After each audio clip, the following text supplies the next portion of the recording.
more determined to go after Tish James and James Comey? Go ahead. Is the president more determined to go after Tish James and James Comey? Excuse me. I'm answering a question You from turned your... and looked at me. I'm sorry. I turned and looked at you because you're yelling. I will That's take a right. question That's what from we your do as colleague, reporters. and then I'll take your question Thank too. you. Okay? Go ahead.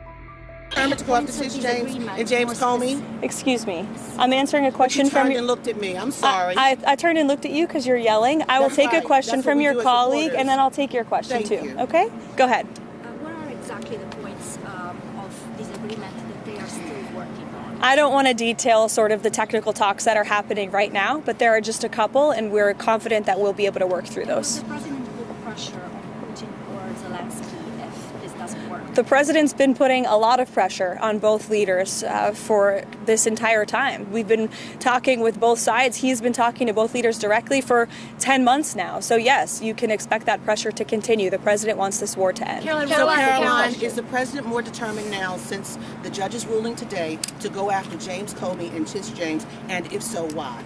I wouldn't say he's going after them. I think the president is more determined than ever to see accountability in this country, yes, and to correct the wrongs of the weaponization of our justice system that we saw under the previous administration and Joe Biden.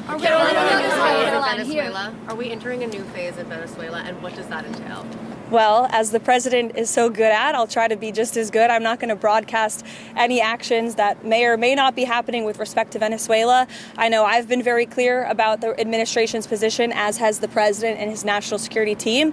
We view the Maduro regime as being illegitimate, and the president has been very satisfied with the successful strikes against narco-terrorists and foreign terrorists that are illegally trafficking drugs towards the United States of America. He's not going to tolerate that, and you can expect to see those strikes continue. Is there any meeting on Venezuela planned for this week? What was President Trump's reaction to those indictments against Comey and James being thrown out? His reaction was, we've seen this before. We've seen partisan judges take unprecedented steps to try to intervene in accountability before, but we're not going to give up. And I know that the Department of Justice intends to appeal these rulings very soon, if they haven't already. I may have missed it. Caroline, one question on Venezuela. Is there any planned meeting for this week on Venezuela? And another one, a clarification on this weekend, because the president was asked about the former Brazilian president being arrested, and he mentioned that he spoke with this gentleman.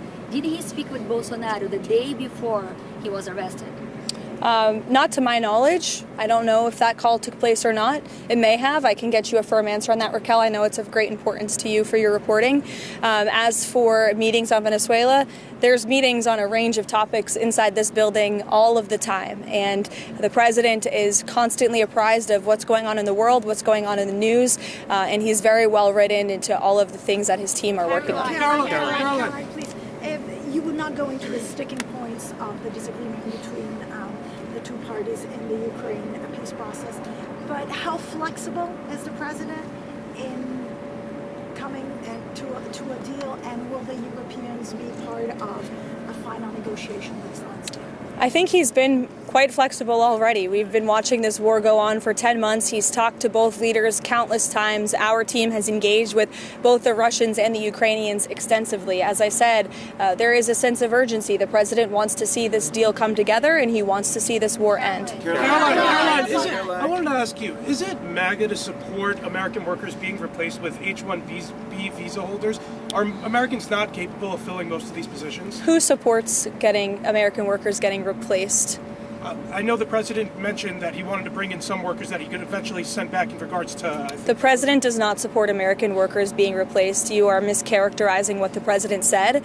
The president wants to see our American manufacturing industry be revitalized better than ever before. That's part of what he's doing with his effective use of tariffs and cutting good trade deals around the world. That's why he's recruited trillions and trillions of dollars in investments into our country. Those are creating good-paying American jobs right here at home. As for the H-1B visa issue, the president has a very nuanced and common sense opinion on this issue. He wants to see if foreign companies are investing trillions of dollars in the United States of America, and they're bringing foreign workers with them to create very niche things like batteries. He wants to see that at the beginning to get those manufacturing facilities and those factories up and running, but ultimately the president always wants to see American workers in those jobs, and he's told these foreign companies that are investing here, you better be hiring my people if you're going to be doing business in the United States. So there's been a lot of misunderstanding of the president's position. Michael. Caroline, is President President Trump asking for Xi Jinping's help and putting pressure on Putin to help end the war in Ukraine?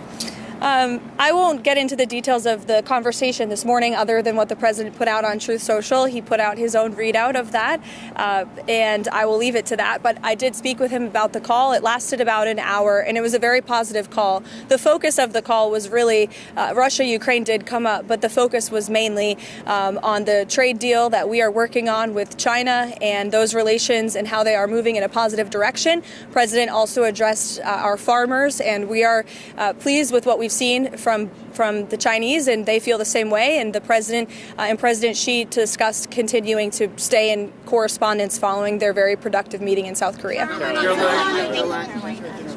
on Ukraine. Does the progress that you just laid out change the Thanksgiving Day deadline for Ukraine to come to an agreement, or does the president still want something more definitive by Thursday?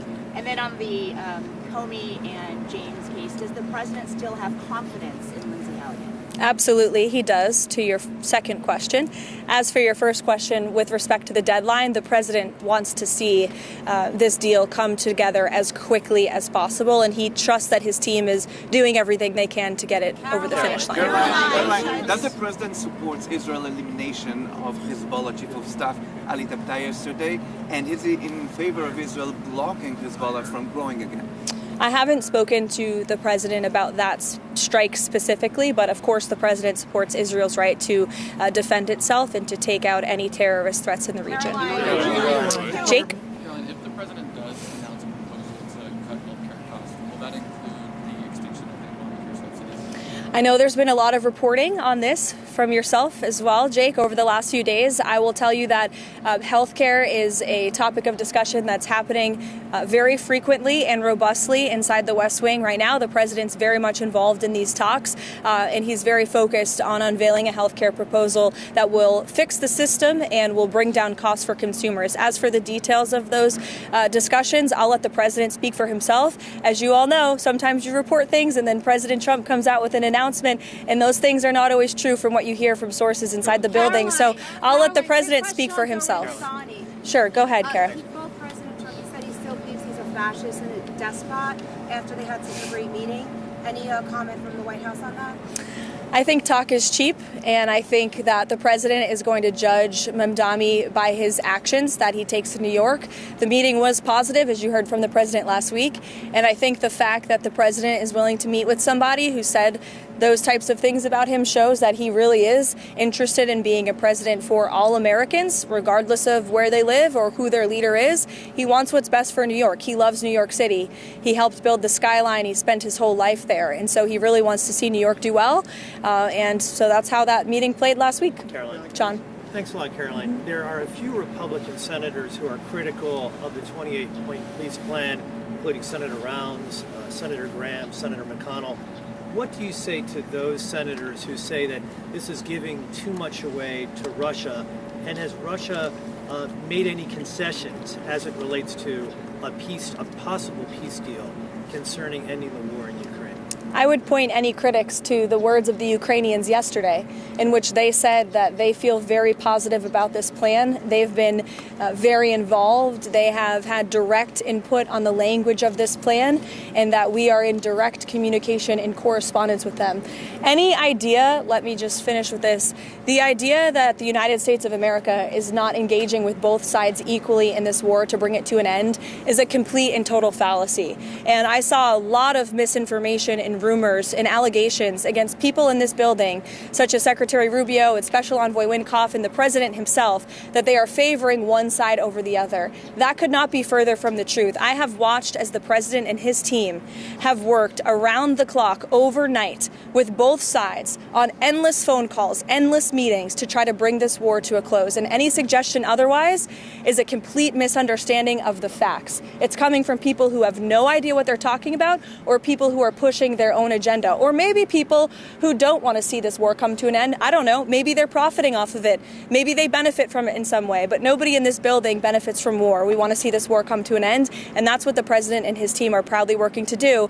And I think the critics should just take a step back and think about what happened with Israel and Gaza. There were a lot of doubters, and we got the hostages out, and this president secured a peace deal that still exists and is ongoing today. So Everyone should just respect the work this administration is doing and watch the process unfold. Thank you.